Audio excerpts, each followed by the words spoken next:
Hello student, आज हम पढ़ेंगे कि जर्नल एंट्री कैसे करते हैं।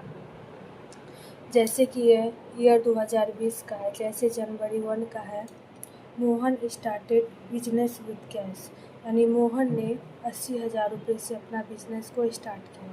तो इसका हम जर्नल एंट्री करेंगे। सबसे पहले तो हमने आपको बताया था कि इसका फॉर्मेट ऐसे होता है: date, particular, LF, debit amount and credit amount.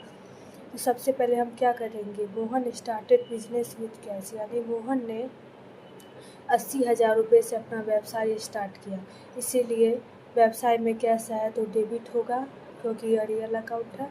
और दूसरा हो गया कैपिटल अकाउंट, मेरा कैपिटल भी इंक्रीज कर रहा है और हमने रूल बताया था कि अगर कैपिटल इंक्रीज करे तो उसे क्रेडिट करो। इसीलिए अब नरेशन लिखेंगे, being started business with cash 80,000 80,000, और यहाँ पर 2 लिखना है 4 डिजिट के बाद, ऐसा नहीं कि कहीं पर भी 2 लिख दें। और यहाँ पर डेबिट लिखना भी अनिवार्य है और यहाँ पर क्रेडिट नहीं लिखना है। फिर दूसरा है कब का, जनवरी 6 का, purchase goods from on credit, यानी कि हमने परचेज किया माल को लेकिन क्रेडिट में, यानी कि उधार, मैंने कोई पैसा नहीं दिया। तो जब हम भी उधार माल खरीदते हैं तो उसका नाम लिख दें, इसीलिए purchase account debit to Ram's account,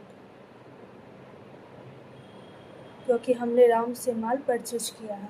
30,000 30,000, being purchase on credit. तीसरा है सोल्ड गुड्स ऑन कैश, यानी कि नकद माल बेचा।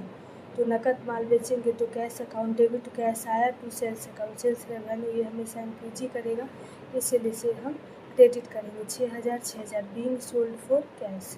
उसके बाद आ जाइए जनवरी 18, पेड सैलरी टू मैनेजर, नहीं उससे पहले जनवरी 15, boat furniture from yes for cash, यानी कि हमने फर्नीचर परचेज तो किया लेकिन कैश में, तो मेरे फर्नीचर खरीदा, इसीलिए फर्नीचर अकाउंट डेबिट, क्योंकि मेरे पास फर्नीचर आया और कौन गया कैश, इसीलिए to cash account 8,000 8,000, being purchase from cash.